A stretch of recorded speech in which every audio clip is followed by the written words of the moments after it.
Les joutes oratoires et la rigueur du droit à l'honneur. Organisée par le Club de culture juridique CCJ Bénin, la phase finale de la 6e édition du concours national de plaidoirie s'est tenue ce vendredi 7 août 2026. L'événement a rassemblé 15 finalistes venus de divers horizons académiques après une phase éliminatoire intense organisée à Parakou et un suivi rigoureux en résidence. Face à un jury d'experts, les candidats ont déployé toute leur éloquence et leur maîtrise doctrinale pour défendre leurs arguments.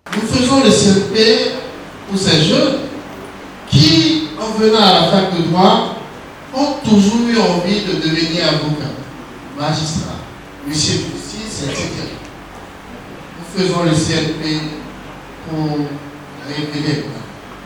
Nous faisons le CLP pour faire plaisir à nos patrons. Et c'est pourquoi je vous fais un aveu.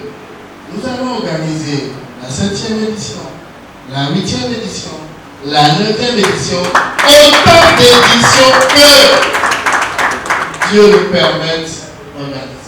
Les coulisses éprouvantes de ce concours de plaidoirie, la tension est montée d'un cran au moment de dévoiler le verdict des délibérations. Au terme d'un premier tour particulièrement disputé, combinant les notes de mémoire et la prestation orale, 7 candidats ont réussi à décrocher leur billet pour la grande finale. Pour cette seconde phase décisive, la règle du jeu s'est endurcie. Un thème unique a été imposé aux 7 finalistes, les plongeant au cœur d'un procès simulé complexe alliant harcèlement, chantage numérique et atteinte à la vie privée. Premier à s'avancer à la barre pour ouvrir le bal de ces joutes verbales, sous le regard attentif du jury, Astrid Lantefort a donné le ton.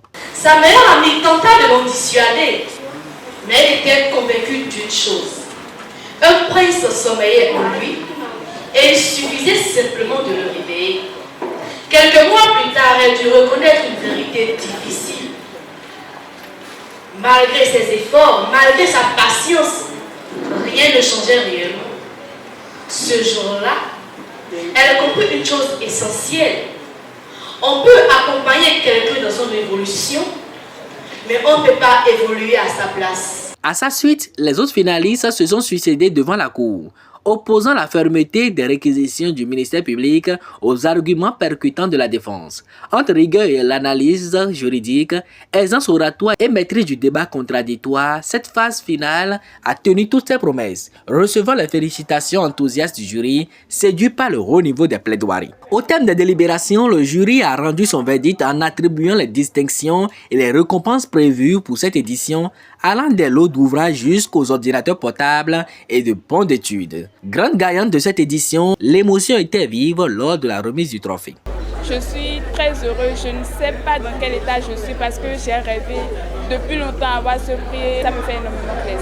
Tout au long des plaidoiries, le public et les invités ont assisté à des prestations d'une grande intensité intellectuelle. L'apprentissage du terrain et la découverte des textes de loi régissant les droits fondamentaux ont particulièrement marqué l'assistance venue soutenir les candidats. Vu qu'il y a beaucoup de codes ou beaucoup de juridictions en partie pour les femmes qui sont harcelées, il y a des choses avec lesquelles ils peuvent défendre les femmes qui sont accusées à tort. Cette 6e édition s'achève sur une note d'encouragement pour la jeunesse juriste béninoise, appelée à perpétuer cet exercice d'excellence lors des prochaines compétitions nationales et internationales.